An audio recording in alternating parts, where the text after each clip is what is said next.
Hello students, उम्मीद करते हैं आपकी पढ़ाई बहुत अच्छी चल रही होगी। आपको हम लोगों ने YouTube पर क्रैश कोर्स स्टार्ट किया था। क्रैश कोर्स में हम लोगों ने डिटर्मिनेंट का प्रॉपर्टी हम लोगों ने देखा था।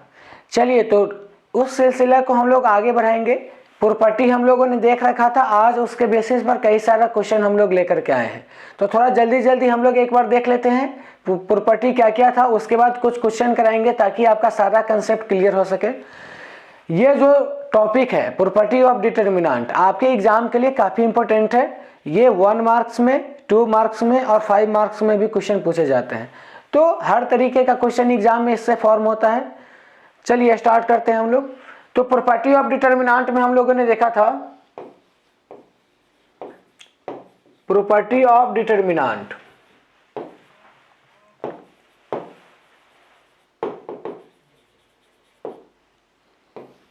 प्रॉपर्टी ऑफ डिटर्मिनेंट में हम लोगों ने कई सारा प्रॉपर्टी देखा था और उसके बेसिस पर आज हम लोग क्वेश्चन करने वाले हैं। तो सबसे पहले देखते हैं क्वेश्चन क्या है हमारा। आपके सामने जो पहला क्वेश्चन है वो दे रखा है A239 यहां है 235 789 65 75 86। तो आपके सामने जो क्वेश्चन दिख रहा है इसको हम लोग को सॉल्व करना है। इस क्वेश्चन को प्रॉपर्टी ऑफ डिटर्मिनेंट का यूज करके सॉल्व करना है।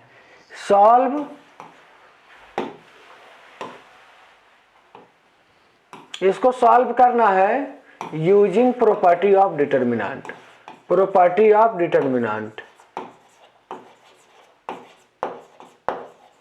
तो सबसे पहले देखते हैं इस क्वेश्चन को सॉल्व करने के लिए कौन सा प्रॉपर्टी का यूज करना पड़ेगा। यह क्वेश्चन जो आपके पास है इसको सॉल्व करने के लिए कौन सा प्रॉपर्टी का यूज करना पड़ेगा यह सबसे पहले देखेंगे। तो हमारे पास जो प्रॉपर्टी था उस प्रॉपर्टी में हम लोगों ने क्या देखा था, हमारे पास अगर डिटर्मिनेंट होगा A1 B1 C1 A2 B2 C2 A3 B3 C3, हमारे पास जो डिटर्मिनेंट है A1 B1 C1 A2 B2 C2 A3 B3 C3। तो इसको हम लोगों ने क्या कर रखा था, आप एक रो में कोई नंबर से मल्टीप्लाई करके दूसरे में ऐड कर सकते हैं। किसी एक रो में किसी भी कांस्टेंट से मल्टीप्लाई करके दूसरे में जोड़ सकते हैं। जैसे सेकेंड में मान लो कि अगर हम कोई नंबर से मल्टीप्लाई किए 2 से, तो सेकेंड में 2 से मल्टीप्लाई करके हम फर्स्ट में जोड़ सकते हैं। ऐसे ही B1 + 2B2 C1 + 2C2, second में कोई नंबर से मल्टीप्लाई करके फर्स्ट में हम लोग जोड़ सकते हैं या घटा सकते हैं, कुछ भी कर सकते हैं। ऐसे ही थर्ड में कोई नंबर से मल्टीप्लाई करके फर्स्ट में जोड़ सकते हैं। A2 B2 C2 A3 B3 C3। कई सारा प्रॉपर्टी है हमारे पास। आप 2 रो को ऐड कर सकते हैं, सब्ट्रैक्ट कर सकते हैं, किसी एक रो में मल्टीप्लाई करके दूसरे में ऐड कर सकते हैं, तीनों रो को जोड़ सकते हैं या घटा सकते हैं। जैसे जो प्रॉपर्टी हम लोग रो के लिए अप्लाई कर सकते हैं वही सारा प्रॉपर्टी कॉलम के लिए भी अप्लाई कर सकते हैं। तो चलिए देख, और क्या होगा अगर 2 रो सेम हो जाए 2A 2A 2A, अगर 2 रो सेम हो जाए A B C 2 रो या 2 कॉलम सेम हो जाए तो इसका डिटर्मिनेंट हो जाएगा 0। 2 रो या 2 कॉलम क्या हो जाएगा, सेम, तो इसका डिटर्मिनेंट क्या हो जाएगा, 0। अगला प्रॉपर्टी क्या था हमारा, अगला प्रॉपर्टी हमारा था कोई एक रो या कोई एक कॉलम में सारा नंबर 0 हो जाए।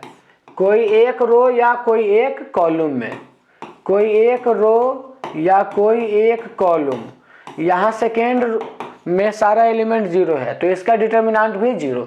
2 रो इक्वल हो जाए या 2 कॉलम इक्वल हो जाए, किसी रो में या किसी कॉलम में सारा का सारा एलिमेंट 0 हो जाए तो डिटर्मिनेंट 0।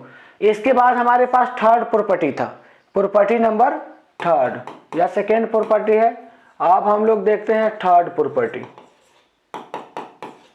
थर्ड प्रॉपर्टी हमारे पास क्या है, अगर यहाँ 2A 2B 2C A1 B1 C1 A2 B2 C2। किसी एक रो में या किसी एक कॉलम में, किसी एक रो या कॉलम में कोई सेम नंबर से मल्टीप्लाई रहेगा तो उसको हम लोग क्या ले सकते हैं, कॉमन।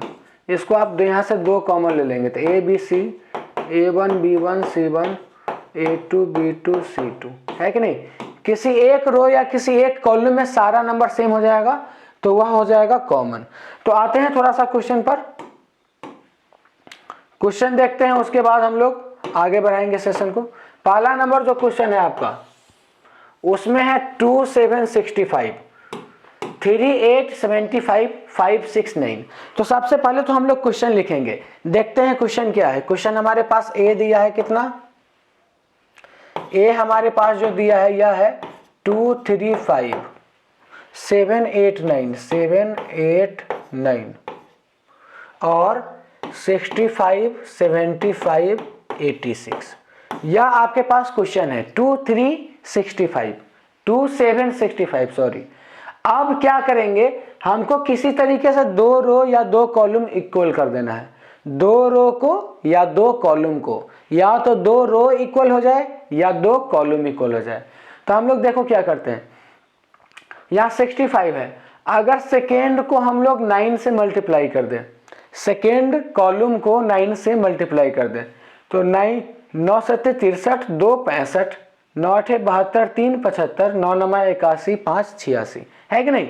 अगर सेकेंड कॉलम को 9 से मल्टीप्लाई करके फर्स्ट में जोड़ दे, फर्स्ट को हम लोग क्या लिखने वाले हैं, C1 + 9 C2। फर्स्ट को हम लोग लिखने वाले हैं C1 + 9 C2। C2 में 9 से मल्टीप्लाई करेंगे और C1 में ऐड करेंगे तो देखते हैं क्या आने वाला है। A इक्वल टू क्या आ जाएगा बच्चों, जरा ध्यान से देखिए, यहाँ 9 से मल्टीप्लाई करिए, 9 से 63 2 65 9 8 72 3 75 9 9 81 5 86। तो ये आपका रहा 7 8 9 65 75 86। अब यहाँ अगर आप गौर से देखेंगे, तो फिर से दो ठो कॉलम सेम हो गया, दो कॉलम सेम हो गया, C1 और C3 सेम हो गया। Since C1 = C3 hence A का डिटर्मिनेंट क्या हो जाएगा, 0, है कि नहीं। दो कॉलम इक्वल हो गया तो डिटर्मिनेंट हो जाएगा 0। तो बहुत सिंपल सा कंसेप्ट था, आप लोग इसको नोट करेंगे, हम लोग अगला क्वेश्चन देखेंगे। चलिए आप लोग इसका स्क्रीनशॉट लेकर के नोट कर लेना, हम लोग सेशन को आगे बढ़ाते हैं। अगला क्वेश्चन जो आपके पास है वह देखते हैं क्या है। यह आपका क्वेश्चन है, नेक्स्ट क्वेश्चन बहुत ही अच्छा क्वेश्चन है।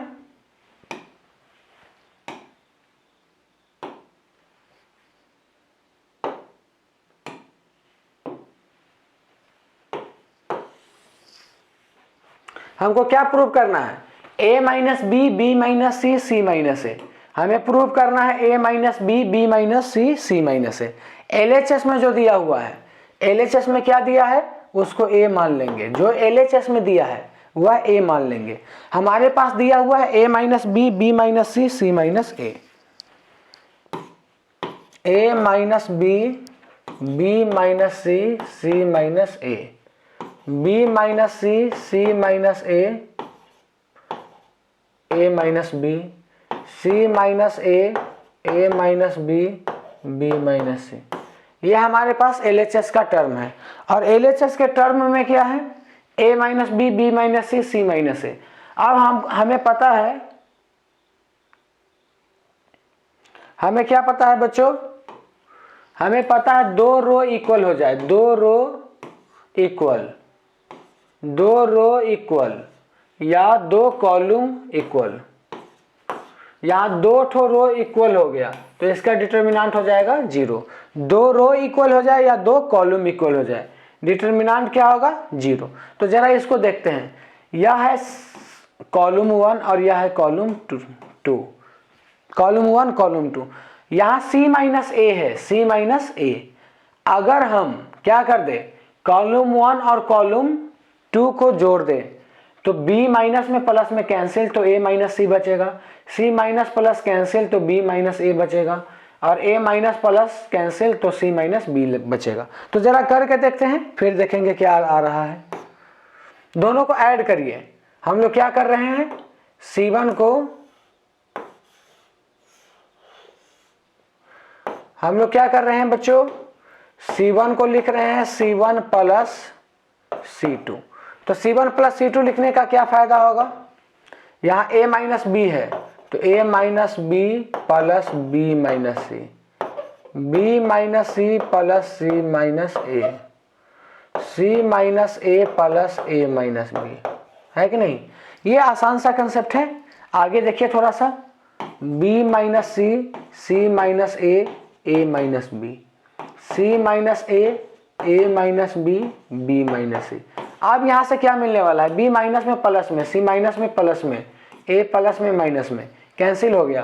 तो हमको a क्या मिल गया, a जरा देखिए a क्या मिला, a मिला a minus C, b minus C, यहाँ c माइनस a है तो माइनस कॉमन ले लीजिए, a माइनस सी बचेगा। यहाँ b माइनस a है, c माइनस b है, यहाँ से भी माइनस कॉमन लीजिए तो माइनस वाला प्लस, प्लस वाला माइनस। यहाँ c minus B, a minus B, minus common ले लीजिए तो माइनस वाला प्लस, c माइनस बी, है कि नहीं। अब जरा देखते हैं आगे क्या होगा। अब अगर आप गौर से देखेंगे, गौर से अगर आप देखोगे प्यारे बच्चों, तो आपको क्या मिलेगा, यहाँ इस तीनों में माइनस है, तीनों में माइनस है तो माइनस ले लीजिए कॉमन, माइनस तीनों में है, यहाँ सब में माइनस है तो इस माइनस को ले लीजिए कॉमन। माइनस को जैसे ही आप कॉमन लीजिएगा और a minus C, b minus C, c minus B, b minus C, c minus B, a minus B, a minus C, b minus,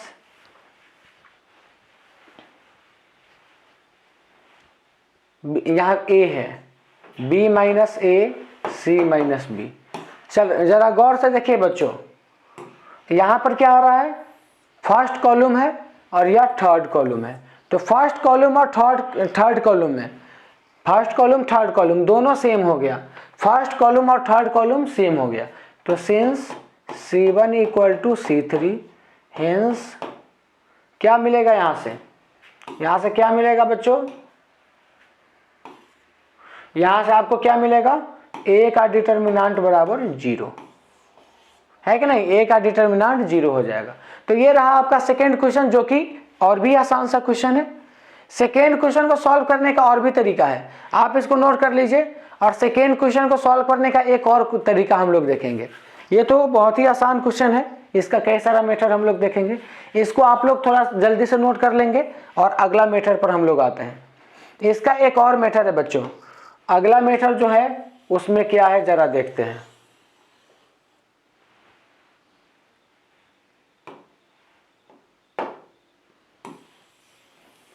next method हम लोग देखेंगे।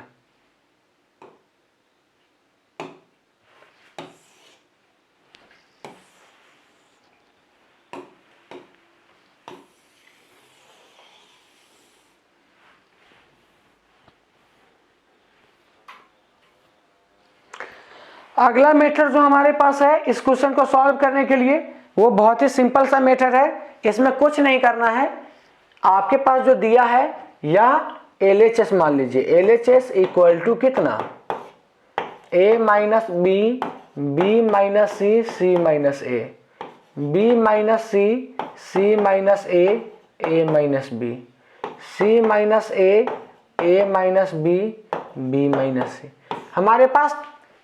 हमारे पास एक डिटर्मिनेंट दिया है जिसमें 3 रो और 3 कॉलम है। तो हम लोग क्या करेंगे, या पहला रो है, या दूसरा रो है, और या तीसरा रो है। हमारे पास 3 रो है, 3 कॉलम है, R1 R2 R3 3 रो है। तो हम क्या करेंगे, R1 को क्या लिखेंगे प्यारे बच्चों, R1 plus R2 plus R3। Simply तीनों को जोड़ देना है, सिंपली तीनों को जोड़ देना है। और तीनों को जोड़ने के बाद क्या मिलेगा, जरा गौर से देखिएगा। तीनों को अगर कोई बच्चा जोड़ देगा तो क्या मिलेगा, a माइनस बी मिलेगा, a minus B, b minus C मिलेगा यहाँ से, और थर्ड वाले में से c माइनस ए मिलेगा थर्ड में से। और यहाँ आगे क्या मिलेगा, b माइनस सी, फिर c माइनस a, और उसके बाद क्या मिलेगा बच्चों, a minus B, a minus B, और आगे उसके बाद क्या मिलेगा, यहाँ c माइनस a है, फिर a माइनस बी है, और फिर b माइनस सी है, b माइनस सी। अब गौर से देखो क्वेश्चन को, आप लोग गौर से देखेंगे क्वेश्चन को, सभी बच्चे गौर से देखेंगे, थोड़ा सा सॉल्यूशन देखिए कहां तक हम लोग का पहुंचा।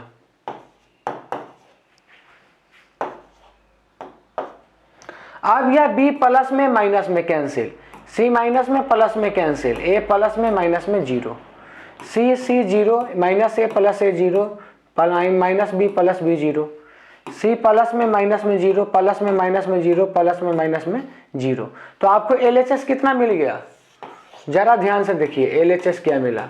LHS अगर आप गौर से देखेंगे तो LHS यहाँ zero zero zero, b minus C, c minus a minus B, c minus a minus b, और b माइनस सी। तो यहाँ पर यह पूरा का पूरा जीरो हो गया, तो इसको जीरो लिख दीजिए। LHS बराबर जीरो, यहाँ से हम लोग लिख सकते हैं प्रूव्ड, है कि नहीं। तो इस तरीके से आप क्वेश्चन को कई सारा मेथड से सॉल्व कर सकते हैं। हमारे पास हर क्वेश्चन को सॉल्व करने का कई सारा मेथड होगा। यह डिपेंड करेगा कि आपका थ्योरी कितना क्लियर है, आप कितना ज़्यादा क्वेश्चन बनाते हैं। जैसे जैसे आप क्वेश्चन बनाते जाएंगे, अलग अलग थ्योरी को बार बार रिवाइज करते जाएंगे, आपको एक्सपर्टीज बढ़ता चला जाएगा, आपको क्वेश्चन सॉल्व करने में मजा भी आने लगेगा। तो चलिए सेकेंड क्वेश्चन के बाद हम लोग आएंगे थर्ड क्वेश्चन पर। अगला क्वेश्चन जो हमारे पास है वह क्वेश्चन नंबर थर्ड है। नेक्स्ट पेज में हम लोग चले जाएंगे। चलिए क्वेश्चन नंबर थर्ड हम लोग देखते हैं थोड़ा सा। क्वेश्चन नंबर थर्ड जो आपके पास दिख रहा है, ये बहुत ही सिंपल सा क्वेश्चन है। हमें क्या प्रूव करना है, वन है, वन है, वन है। फर्स्ट कॉलम में one one one, second column में ए बी सी, और थर्ड में B plus C plus A plus B. तो ये क्वेश्चन भी बहुत ही सिंपल सा क्वेश्चन है, इसको थोड़ा जल्दी से सॉल्व करने की कोशिश हम लोग करेंगे। चलिए सबसे पहले जो दिया है उसको LHS मान लेंगे।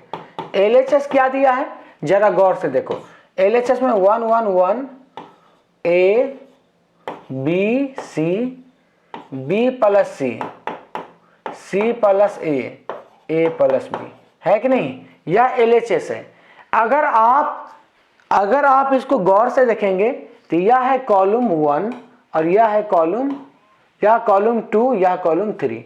हमारे पास कॉलम 2 एंड 3 दिया हुआ है, यह कॉलम 2 है, यह कॉलम 3 है। तो आप क्या लिखेंगे, LHS इक्वल टू आप इस दोनों को जोड़ दीजिए तो one one one A B C, और कॉलम 2 को अपन लोग क्या लिख रहे हैं, कॉलम 3 को क्या लिख रहे हैं, C2 प्लस C3। कॉलम 3 को क्या लिख रहे हैं, C2 प्लस C3। कॉलम 3 को क्या लिखो, C2 प्लस C3। तो यहाँ क्या आ जाएगा, A plus B plus C। यहाँ A और C पहले से है, A प्लस C पहले से है, B इसमें जुड़ेगा।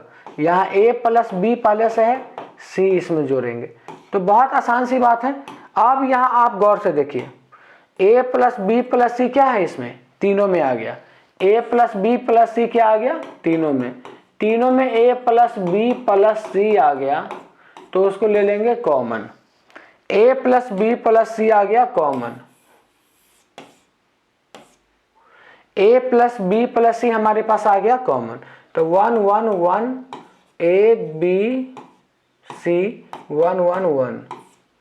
अब यहां अगर आप गौर से फिर से देखेंगे तो क्या मिलेगा, one one one one one one, दो ठो कॉलम बराबर हो गया, सिंस C3 बराबर C1, दो ठो कॉलम बराबर हो गया। और कभी भी दो रो या दो कॉलम इक्वल होगा तो डिटरमिनेंट जीरो हो जाएगा। तो अपन लोग क्या लिख सकते हैं, LHS बराबर जीरो। तो यह सिंपल सा क्वेश्चन है। आपके पास इस प्रॉपर्टी ऑफ डिटरमिनेंट में जो भी क्वेश्चन पूछे जाएंगे काफ़ी सिंपल क्वेश्चन होंगे, आपको बनाने में कभी कोई डिफिकल्टी नहीं आएगी। अगर आप थ्योरी पोर्शन आपका कंप्लीट है तो फिर कभी कोई दिक्कत नहीं होगा। थोड़ा सा देखिए आगे बढ़ेंगे। थर्ड नंबर क्वेश्चन है, इसको आप लोग नोट कर लेंगे और थोड़ा सा आगे बढ़िए। अगला क्वेश्चन जो हमारे पास है क्वेश्चन नंबर 4। क्वेश्चन नंबर 4 जरा देखिए, क्वेश्चन नंबर 4 भी सेम टू सेम थर्ड जैसा है, लेकिन इसमें थोड़ा सा हमको क्वेश्चन में करेक्शन करना है। क्वेश्चन नंबर 4 में थोड़ा सा करेक्शन करना है। क्या करेक्शन करना है वो बताते हैं। यहां a इंटू बी प्लस सी है, तो ऐसा नहीं होगा, यहां होगा c इंटू ए प्लस बी, है कि नहीं। यहाँ b इंटू सी प्लस ए है, तो ऐसा भी नहीं होगा, यहाँ b प्लस सी इंटू ए होगा। यहाँ a प्लस बी इंटू सी है, तो ऐसा नहीं होगा, c प्लस ए इंटू बी है। तो जरा हम लोग क्वेश्चन को लिखते हैं, हम लोग क्वेश्चन को पहले लिखते हैं LHS equal to 1 1 1 AB BC CA, यहाँ C A plus B, A B plus C, B C plus A, यह आपका LHS है। और LHS को हम क्या करेंगे, यहां अगर आप थोड़ा सा इसको एक्सपेंड करने की कोशिश करेंगे, इसको तोड़ने का कोशिश करिएगा, अगर आप इसको तोड़िएगा तो 1 1 1 आएगा, यहाँ AB BC CA आएगा, और C को A से गुना करिए तो AC plus BC, AB plus AC, BC plus AB, तो यह रहा आपका LHS। LHS में हो गया या। अब इसको थोड़ा सा और क्या करते हैं, प्रॉपर्टी का यूज करते हैं। इसमें प्रॉपर्टी का यूज करिए, तो प्रॉपर्टी का यूज कैसे करेंगे, यह कॉलम 2 है और यह कॉलम 3 है, तो कॉलम 2 में अपन लोग कॉलम 3 को जोड़ रहे हैं। कॉलम 2 को क्या लिखना है, C2 प्लस C3, कॉलम 2 को लिख रहे हैं C2 plus C3।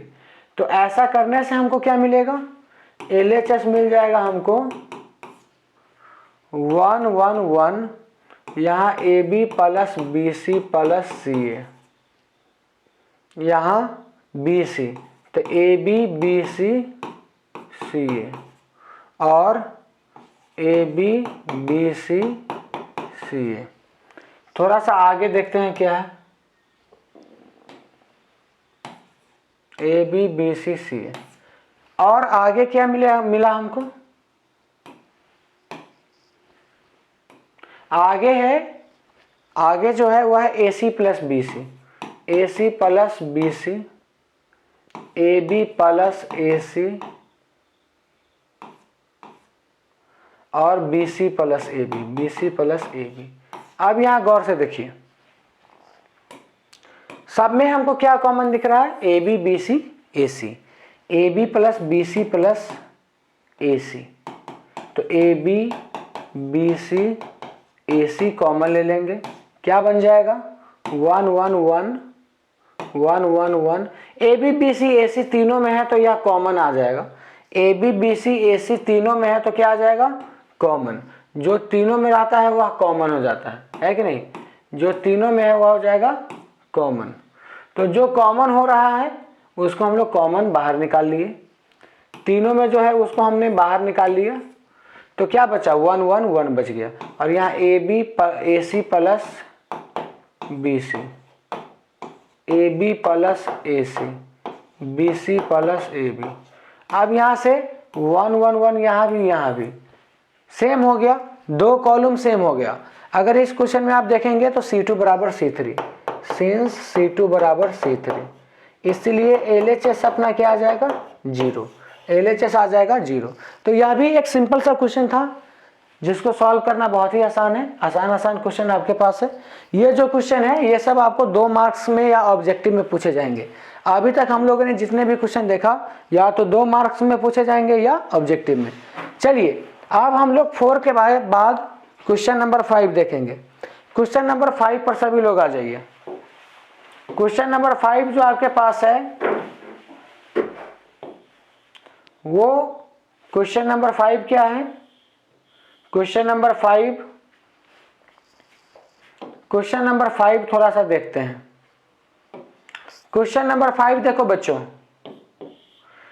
Question number 5 थोड़ा सा इसको बड़ा करेंगे, जूम कर लीजिए। Question number 5,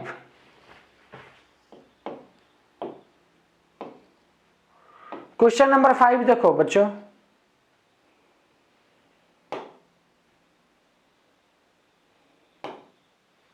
question number 5, question number 5 में x प्लस वाई है, y प्लस जेड है, जेड प्लस एक्स है, x plus Y, Y plus Z, Z plus X. Question number 5 x plus Y, Y plus Z, Z plus X, यह है रो में, first row में। और ऐसा ही question number 3 है, b plus C, C plus A plus B, है कि नहीं। यहाँ जेड एक्स वाई और यहाँ ए बी सी, है कि नहीं, सेम टू सेम है, रो को कॉलम है बना दिया है और ए बी सी के जगह एक्स वाई जेड है कि नहीं। और 1 1 1, यहाँ तीनों में 1, यहाँ भी तीनों में 1, है कि नहीं। तो आपको अगर देखने में यह क्वेश्चन दोनों में सेम लग रहा है, 3 और 5 दोनों सेम लग रहा है।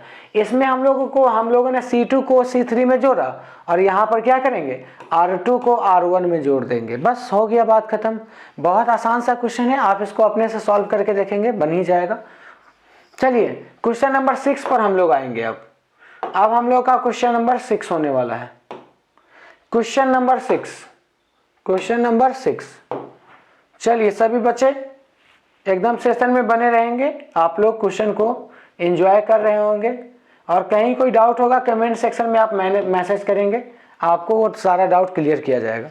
अब यह जो क्वेश्चन आपके सामने दिख रहा है, यहाँ ओमेगा, ओमेगा क्या है, क्यूब रूट ऑफ यूनिटी है। क्वेश्चन नंबर 6 में आप देखिए, क्वेश्चन नंबर 6, ओमेगा क्या है, omega cube root of unity है। ओमेगा जो है आपके पास cube root of unity.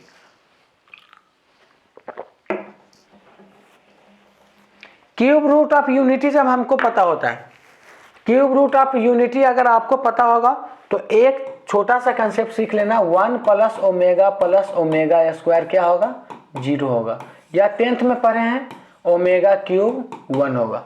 Sorry 10th में बोल दिए, या 11th में है, कॉम्प्लेक्स नंबर का यह बहुत ही इंटरेस्टिंग सा टॉपिक था। यह था क्यूब रूट ऑफ यूनिटी, वहां से कि ओमेगा क्यूब 1 आता था और 1 ओमेगा स्क्वायर 0 आता था। 1 प्लस ओमेगा स्क्वायर 0। अपन लोग जानते हैं 1 प्लस ओमेगा स्क्वायर 0 हो जाएगा। यहाँ 1 है, ओमेगा स्क्वायर, 1 ओमेगा स्क्वायर है, 1 ओमेगा स्क्वायर है, यहाँ भी 1 ओमेगा स्क्वायर है ना, है कि नहीं। 1 ओमेगा स्क्वायर क्या है, दोनों में है। 1 प्लस 1 ओमेगा स्क्वायर क्या है, सब में है। 1 ओमेगा स्क्वायर सब में है, तो इसको LHS मान लीजिए। LHS कितना, 1 omega square, omega square 1, omega square 1 omega square 1 omega.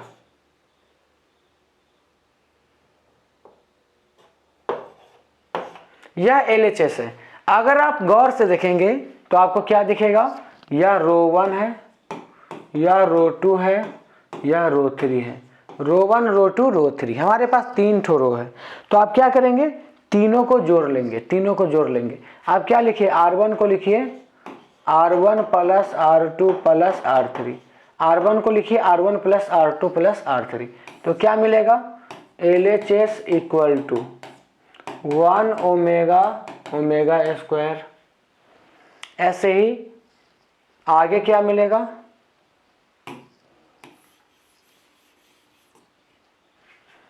आगे भी 1 ओमेगा स्क्वायर, 1 ओमेगा स्क्वायर। फिर थर्ड में भी 1 ओमेगा स्क्वायर, 1 ओमेगा स्क्वायर। अब आगे देखो, omega square 1 omega square 1 omega. लेकिन यहाँ देखने का क्या फायदा है, 1 ओमेगा स्क्वायर 0, यह भी 0, यह भी 0। ऐसा लिखने का बेनिफिट क्या हुआ, क्योंकि तीनों 0 हो जाएगा, 0 0 0। ओमेगा स्क्वायर 1 और 1 ओमेगा, इसमें तीनों हो गया 0। फर्स्ट रो का तीनों एलिमेंट 0, फर्स्ट रो का तीनों एलिमेंट 0। तो आप इसको डायरेक्ट 0 लिख सकते हैं। क्यों, क्योंकि किसी भी डिटर्मिनेंट में तीनों रो, एक रो का तीनों नंबर 0 हो जाए, या एक कॉलम का तीनों नंबर 0 हो जाए, या तो रो में सारा एलिमेंट 0 या कॉलम में सारा एलिमेंट 0। तो रो एंड कॉलम में सारा एलिमेंट 0 होगा तो डिटर्मिनेंट हो जाएगा 0। तो इस तरीके से आप क्या प्रूव कर सकते हैं, डिटर्मिनेंट आप लोग कोई डिटर्मिनेंट अगर दिया रहेगा और कुछ प्रूफ करने को बोलेगा तो आप उसका प्रॉपर्टी यूज करके बहुत ही आसानी से इसको सॉल्व कर सकते हैं। तो चलिए डिटर्मिनेंट के